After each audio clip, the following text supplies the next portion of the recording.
Okay, so this morning, something pretty huge happened. President Trump went on national television and admitted something that, honestly, it affects every single one of us. Iran, the country we've been in this conflict with for 16 days now, apparently reached out to talk peace, and President Trump said no. It turns out this is all connected to the price you're paying at the pump right now. All right, let's just jump right in. That number you're looking at, $3.66.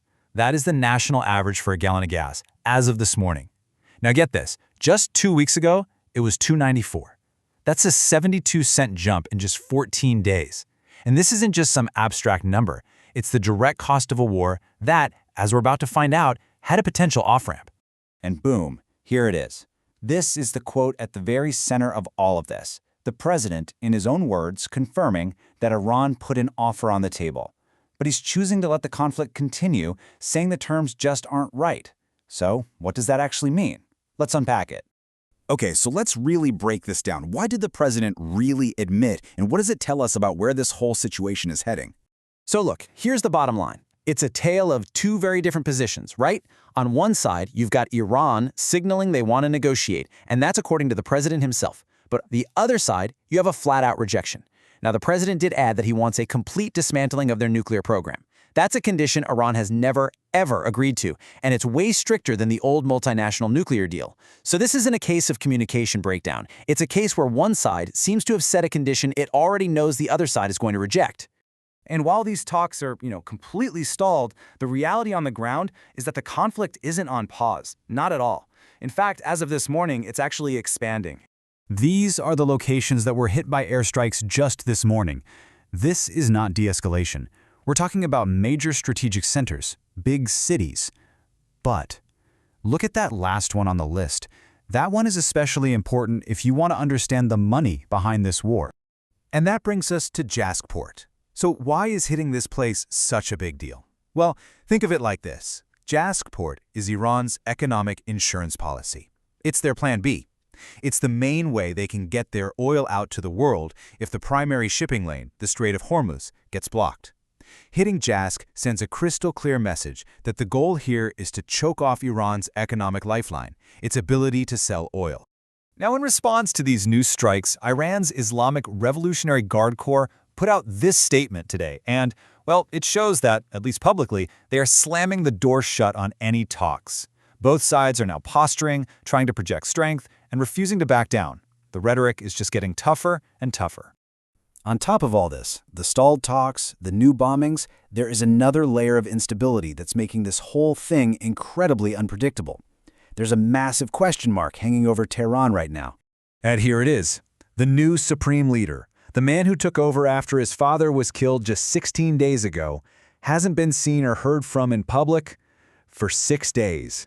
Right in the middle of a war, the leader of the country is effectively missing. And what you have are two totally conflicting stories.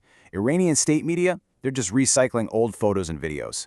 Meanwhile, President Trump said on NBC this morning he's hearing the new leader is not alive. Now, if that's true, just think about that for a second. It means the United States is at war with a country that might not have a clear leader. That is a recipe for absolute chaos. So, this all begs the question, right? If Iran wants to talk, but the U.S. says no and the war is just escalating, why? What is really going on? Well, the source material we're analyzing presents a possible explanation that has less to do with nuclear weapons and a whole lot more to do with oil. So this theory suggests a three-part rationale. First, you destroy Iran's ability to sell oil. That chokes off the money it uses to fund its military and its proxy groups all over the Middle East, like Hezbollah. Second, higher global oil prices are a massive financial win for American allies like Saudi Arabia. And third, with oil well over $100 a barrel, U.S. domestic producers in places like Texas and North Dakota are seeing record profits. So, according to this theory, continuing the conflict is actually very profitable for several key players. Which brings us right back to where we started. Because this grand geopolitical strategy, whatever the real motivation is, has a very real and immediate price tag for every single one of us. Now, we've already seen that 72-cent jump in just 2 weeks, but according to the source material, this direct link between the war and the price at the pump, it might just be getting started. The real worry is what happens next.